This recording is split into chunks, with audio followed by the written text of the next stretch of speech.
Mariana, muy buenos días. Beto te saluda, estamos en vivo por Radio 90 en Villa Regina. ¿Cómo estás? Muy bien, muy buenos días a la audiencia y a ustedes también.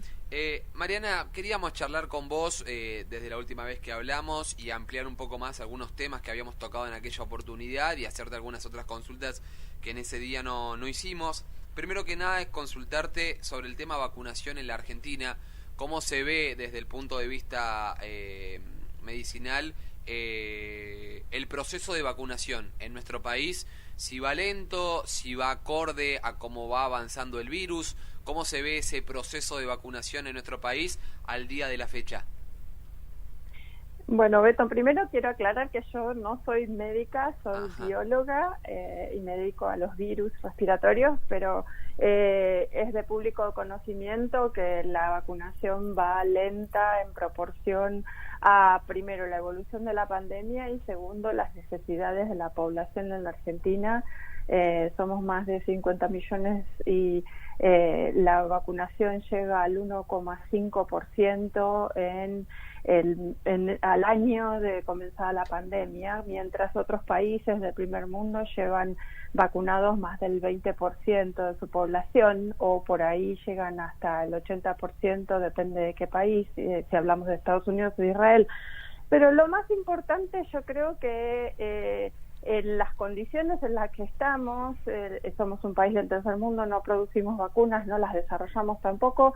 Lo que tenemos que hacer, lo que las autoridades han decidido es, y creo que es muy acertado, es dirigir las vacunas a los grupos de riesgo. Y en este sentido, por un lado, los grupos de contacto estrecho con pacientes, que son los trabajadores de la salud, que la vacunación se está completando y está muy cercana a ser completa, y por otro lado, los grupos, las edades de alta edad, ¿no es cierto?, mayores de 80 años, se está concretando bastante intensivamente la vacunación.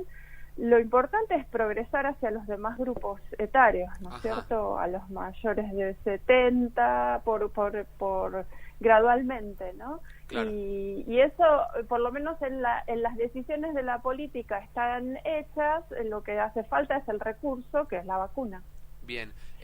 Hablando un poco de lo que tiene que ver con los grupos de riesgo y las diferentes franjas etarias que han ingresado en vacunación, yo quería preguntarle, con este avance o esta mutación del virus, con las nuevas cepas que se han conocido y que, según lo que se ha manifestado, hay circulación en nuestro país, ¿cómo se podría trabajar? Y si los menores de edad hoy en día, que dicen que las nuevas cepas atacan con mayor frecuencia a los menores de edad, si no entran en un factor de grupo de riesgo, ¿cómo se denomina cuando una persona entra en un grupo de riesgo?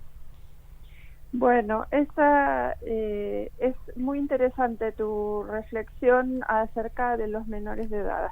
Hasta el momento se consideraba que los menores de edad, con las cepas que estaban circulando, con las variaciones del virus, hay que tener en cuenta que este tipo de virus son muy variables. Al tener un genoma ARN es algo muy específico para explicarlo en detalle, pero tienen tendencia a variar bastante. Podemos considerar que en cualquier población, ya antes de descritas las variantes más peligrosas, que hasta ahora se han denominado las variantes de la de Inglaterra o la de Sudáfrica, la de Manaus, la de Río de Janeiro, esas son descritas porque tienen algo que sobresale, no solamente tiene una variación genética, sino que además está acompañado por un impacto en el grado de infectividad o de contagiosidad del virus, ¿no es cierto? Pero variantes hay constantemente. Lo que pasa es que sería muy tedioso ponerse a describirlas todas.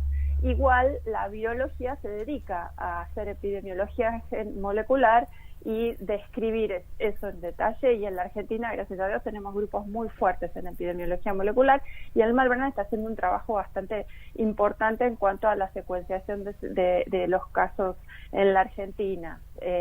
Pero hecho esta aclaración, hablabas de, por un lado, las vacunas, cuánto van a cubrir estas variantes. Por el momento lo que se describe es que las vacunas cubren en un grado mayor o menor, es decir, hasta el momento la eficacia de las vacunas estaba en general, vamos a decir, para no ir vacuna por vacuna, en probablemente un 80% o más, es decir, esa es la capacidad que tiene la vacuna de protegerte al desarrollo de eventos severos. Eso es lo que estamos tratando de describir en el caso de las vacunas para coronavirus. En este momento la intención es que cubran, que los casos severos no sean decrezcan a lo mínimo indispensable, porque así no se saturan los centros sanitarios y además las personas tienen menos riesgo de muerte. Entonces, las vacunas en este sentido, hasta ahora con la cepa que venía circulando y que todos conocíamos todo el 2020, venían con un 80% más de eficacia. En este momento se está empezando a describir que con las nuevas cepas tienen un poco menor eficacia, 70, 60, pero lo importante es que la vacunación ayuda, y en ese sentido, y está visto también que otros coronavirus que nos infectan bastante frecuentemente a los humanos, que son causantes de resfríos comunes, la verdad es que también tienen un efecto de la respuesta inmune desarrollada contra esos eventos de infección que hemos tenido en el pasado, nos ayudan a enfrentar la infección con el coronavirus actual. Así que toda la respuesta inmune que tengamos contra coronavirus nos va a ayudar. La de la vacuna sobre todo. Entonces la vacuna es una herramienta y es la única herramienta, además del barbijo, la distancia social y el alcohol en gel, que tenemos para tratar de controlar esta cantidad de eventos severos y las hospitalizaciones y el problema de encierro que tenemos debido a la necesidad de controlar la pandemia. Por otro lado, vos mencionabas qué va a pasar con los menores de edad. Bueno, lo que se ha observado con algunas de las cepas nuevas descritas es que los menores de edad, ya los adolescentes no cuentan con esa protección, así no desarrollamos eventos severos como se veía antes, no. Ahora se empiezan a describir eventos severos en gente joven, 20 años, adolescentes, 15, entonces es un llamado de atención para que empecemos a concientizar a ese grupo y empecemos a respetar también las normas de distancia, de barbijo, y los cuidados para que esos grupos etarios no sean afectados. Buenos días, Mariana, ¿cómo estás? Micaela te habla. Buenos días, Micaela, ¿cómo estás? Teniendo en cuenta que es un virus con el que estamos aprendiendo a convivir y vamos a tener que seguir conviviendo, te consulto desde el desconocimiento por ahí para aclarar o poniendo también en comparación con la vacuna antigripal. Esta vacuna, cuando llegue a toda la población, ¿vamos a tener que colocarla todos los años? Esa es una especulación bastante aproximada a lo que lo que el mundo científico está pensando que va a suceder. La verdad es que muy probablemente se tengan como lo que está sucediendo. ¿Por qué llegamos a este razonamiento? Porque con el virus influenza, que es un virus ARNA también, que tiene tendencia a mutar y tiene otros factores de mutación agregados que en coronavirus no se ven, la vacuna se tiene que actualizar anualmente porque el virus de un año al otro ya acumula una cantidad de mutaciones que lo hacen peligroso, puede evadir la respuesta inmune establecida por la vacuna del año anterior. Entonces todos los años las personas de riesgo se vacunan y se vacunan con una vacuna actualizada, con la nueva cepa, que es de lo que se habla con respecto a las vacunas de Pfizer y Moderna, que son relativamente sencillas, lo han planteado así, como para modificar el RNA que codifica para la proteína S para adaptarlas a las nuevas cepas que se ve que son más agresivas, ¿no es cierto? Entonces, muy probablemente este tipo de vacunas, el control de este tipo de infecciones con coronavirus, si es que se establece y no se va, que parece que es la tendencia, porque lo que se deduce es que hasta fines del 2022 vamos a estar tratando de controlar esta pandemia. Y como sucedió con la pandemia de influenza, el virus pandémico fue el virus que se estableció, el virus H1N1 de influenza tipo A, se estableció como el virus y hasta ahora, desde el 2009, fíjense ustedes, hasta el 2021 es el virus preponderante, siendo que antes era el H3N2 el que preponderaba estacionalmente. Entonces, ahora el H1N1 le ganó al H3N2 y va bajando, pero todavía no terminamos de sacarlo. Así que la vacuna contiene el H1N1 y al H3N2. Las vacunas de influenza ahora son cuadrivalentes, tienen 4 cepas. Entonces, muy probablemente las nuevas vacunas para coronavirus es posible que no contengan solamente para una sola cepa.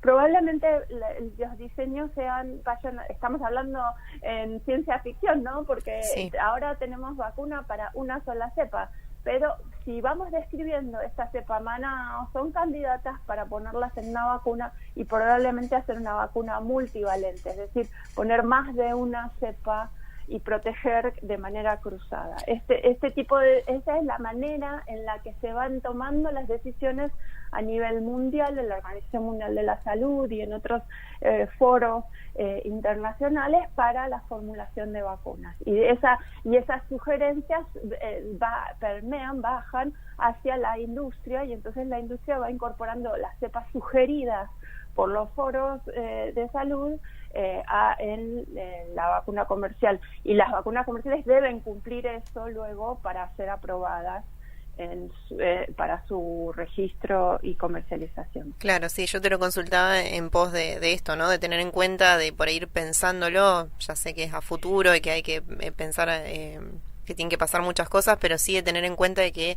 hay que vacunarse todos los años probablemente, que sea un virus con el que vamos a tener que convivir y bueno.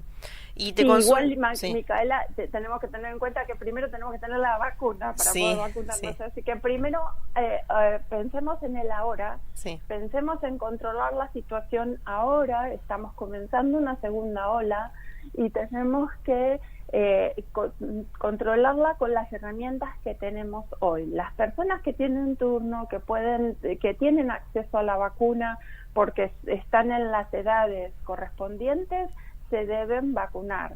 Los personales de salud se deben vacunar. La gente de contacto estrecho debe respetar los aislamientos correspondientes.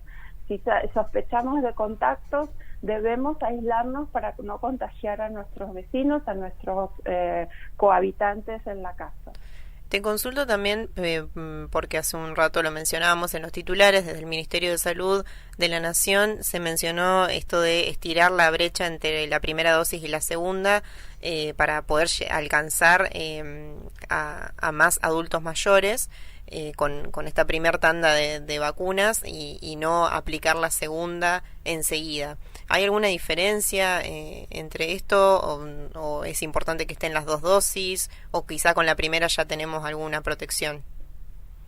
Bueno, es una pregunta compleja. Por un lado, por supuesto que si una vacuna fue diseñada y ha sido probada por ensayos clínicos con 2 dosis, deben darse las 2 dosis. En la situación de la emergencia pandémica que estamos viviendo a nivel mundial, se ha tomado la determinación de espaciar las 2 dosis. Esta decisión no es solamente en la Argentina, se ha tomado en otros países del primer mundo también, y está avalada científicamente por descripciones que han sido publicadas por las diferentes fuentes de vacuna. Por ejemplo, la vacuna de Oxford fue muy delicadamente descrito qué sucede con una dosis y qué sucede con 2 dosis en pacientes de mayores de 60 años y con perdón. Lo que sucedía en esa publicación es que el número de pacientes no era tan alto, pero sí se ve y eran muy alentadores los resultados. Así que ¿qué sacamos como conclusión? Lo que quiero transmitir es que la primera dosis genera una respuesta inmune, bastante alta y muy similar a la respuesta inmune encontrada luego de la segunda dosis. ¿Qué es lo que sucede? ¿Por qué necesitamos 2 dosis? Porque los individuos somos muy heterogéneos en cuanto a la respuesta inmune que generamos luego de una aplicación de una vacuna. Entonces, hay individuos en respuesta a la vacuna tienen altos niveles de anticuerpos y otros que no tanto. Entonces, ¿qué se hace? A nivel poblacional se decide que se dan 2 dosis. Y así tenemos una barrera homogénea en toda la población. No tenemos agujeros, no tenemos que la persona que desarrolló pocos anticuerpos sea susceptible a desarrollar un caso severo, ¿no? Pero de todas maneras la respuesta generada por una única dosis es una respuesta considerablemente satisfactoria y que va a ser una protección parcial frente a una infección, que quiere decir los individuos de todas maneras muchas veces se infectan, lo que importa es que no desarrollen eventos severos, y en ese cuadro es que la primera dosis es muy útil. Mariana, le consulto respecto a lo que tiene que ver, mencionaba mucho lo que es la posible llegada, o quizás ya adentramos en la segunda ola aquí en la Argentina. Preguntarle un poco cómo se puede ver desde el punto de vista suyo lo que tiene que ver con lo ya aprendido durante el 2020 por parte de la población en general. Me refiero a esto en los cuidados de prevención del COVID-19, un poco el riesgo que existe o el miedo que tiene la gente de volver a una famosa fase 1 y a un encierro. Si hoy en día sería recomendable volver a un encierro total, o con el ya aprendizaje adaptado que tenemos desde el año pasado, aprender a cuidarnos y mantener el distanciamiento, utilizar el barbijo, el alcohol en gel.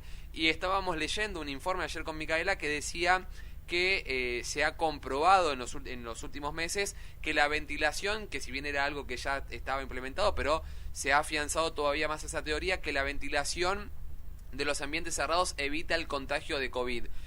Preguntarle cómo ve la posibilidad de volver a fase 1, si es realmente recomendable o podemos mantenernos como hasta ahora, manteniendo obviamente los recaudos necesarios. Bien. Primero, volver a una fase 1 creo que es completamente impensable porque primero en la fase 1 es una etapa en la que se encara cuando la población no tiene la población y la comunidad en general, ni los funcionarios ni los especialistas tienen idea de cómo se encara el tema. Entonces esa parte ya la pasamos, ya tenemos esto que vos mencionabas como Beto, como algo aprendido, y tenemos un bagaje muy importante porque tenemos todas las herramientas que vos mencionabas, más otras también. Sí. Tenemos la ventilación, que sí se ha demostrado que es una de las herramientas, es una herramienta muy importante, que cuando nos reunimos con nuestra familia para Semana Santa, tener la ventana abierta o la puerta abierta para mantener una circulación del aire es muy importante.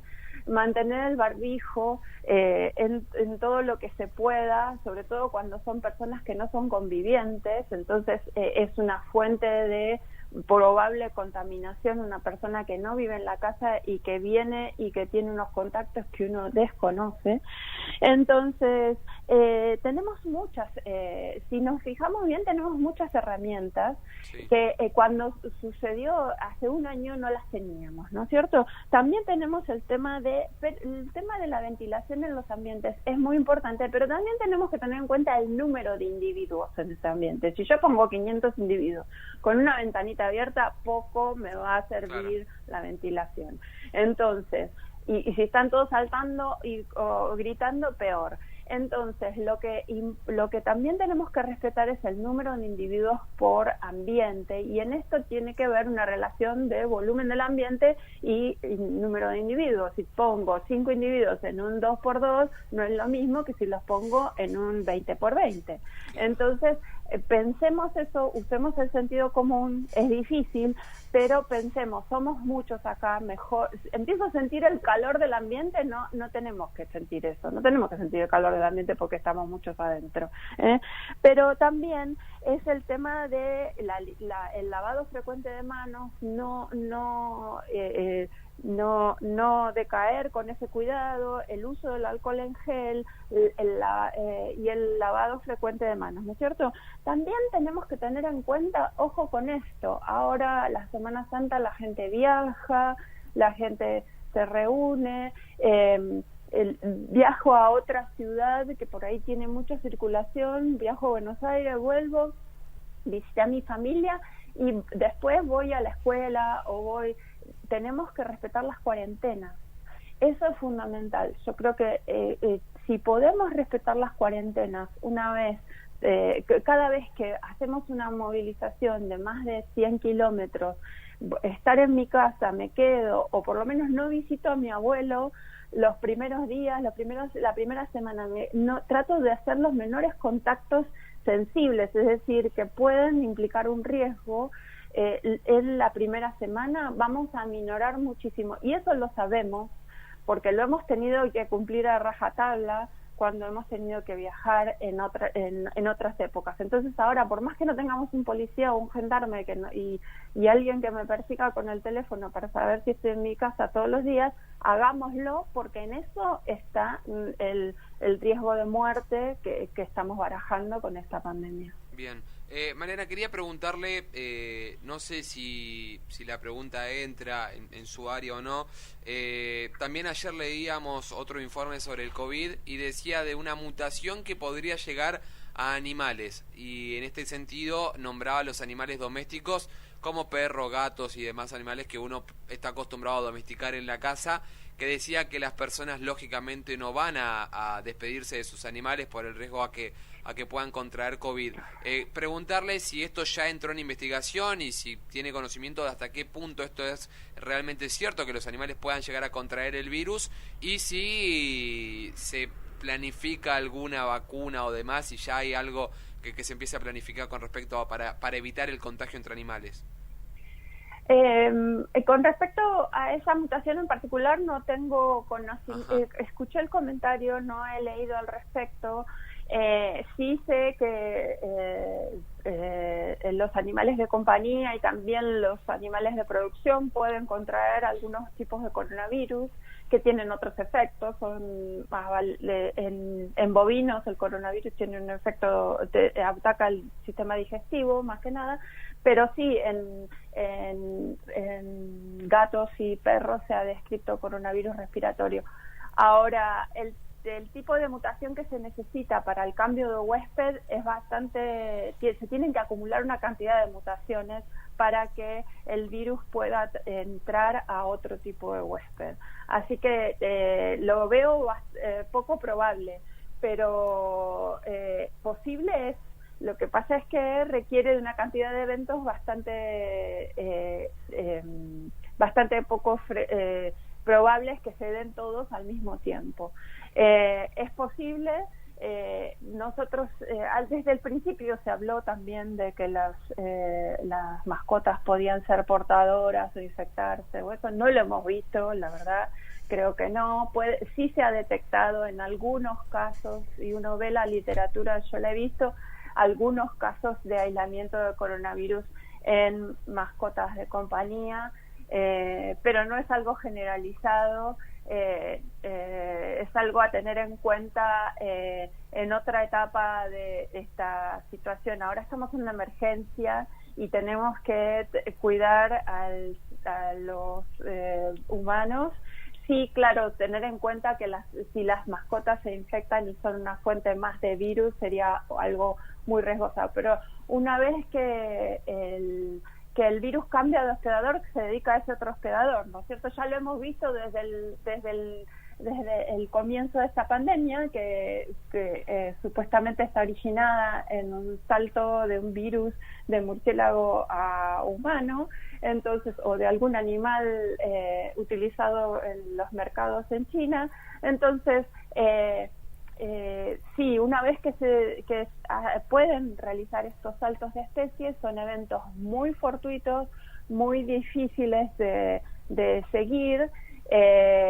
Lo que tenemos que hacer es, bueno, las mascotas tenerlas en un lugar apartado. Los gatos es difícil, pero yo no creo que ese sea una fuente en este momento relevante para prestar atención. Creo que tenemos que dirigir nuestra atención en el manejo diario, en el uso del barbijo, en el cumplimiento de las cuarentenas. Así como dije, por favor, cuando nos vamos a un lugar a más de 100 kilómetros, estamos en contacto con otras personas, tengamos conciencia de que cuando volvemos no podemos abrazar a nuestros adultos mayores, tengamos conciencia de que están empezando a circular cepas que infectan a edades más, infectan significativamente a edades más pequeñas. No era que antes los niños no se infectaran, se infectan, pero desarrollan una sintomatología muy leve, de un pequeño resfrío de un día o dos, y ya está. Entonces no nos damos cuenta, es como un asintomático prácticamente. Lo que pasa es que el impacto de eso en los adultos mayores puede ser muy grave.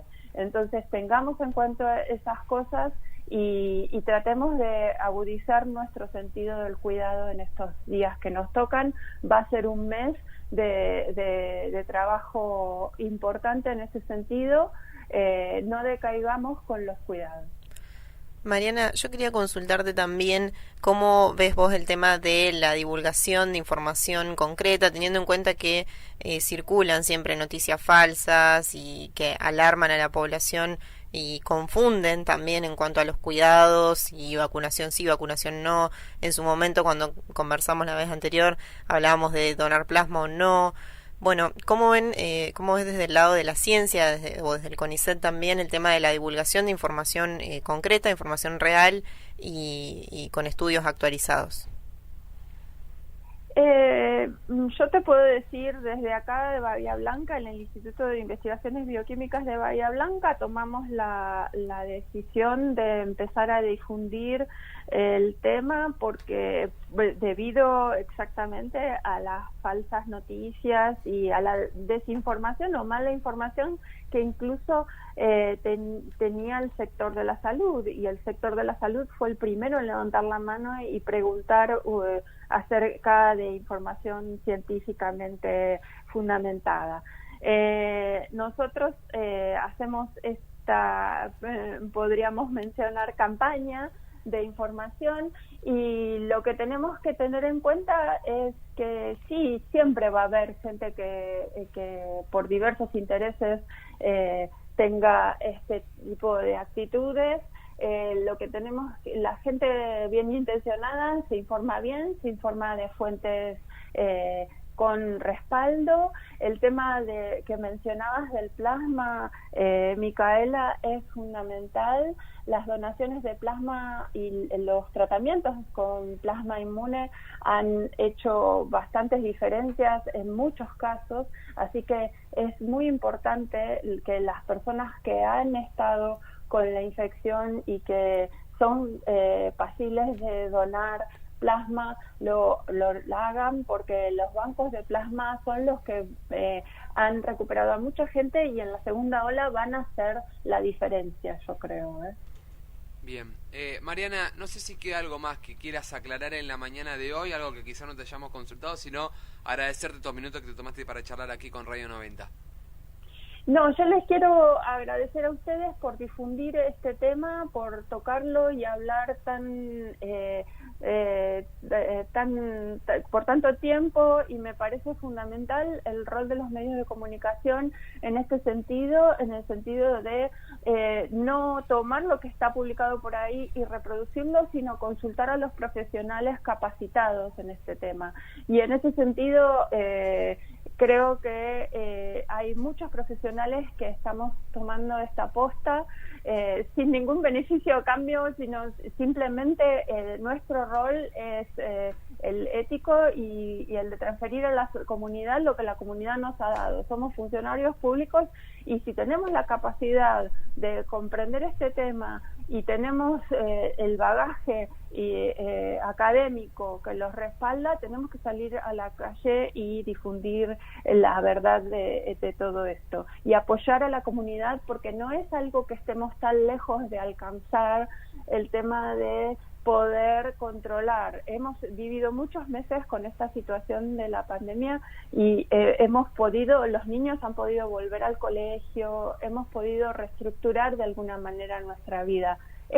Lleva mucho tiempo, es una pandemia que nos va a llevar hasta fines del 2022, controlarla, llegar a un nivel, a estabilizar nuestra situación, pero los profesionales de la salud han hecho unos esfuerzos inmensos en nuestro país y nosotros tenemos que poder responder a todo eso como comunidad. Así que sigamos con el barbijo, alcohol en gel, lavado frecuente de manos, distancia social.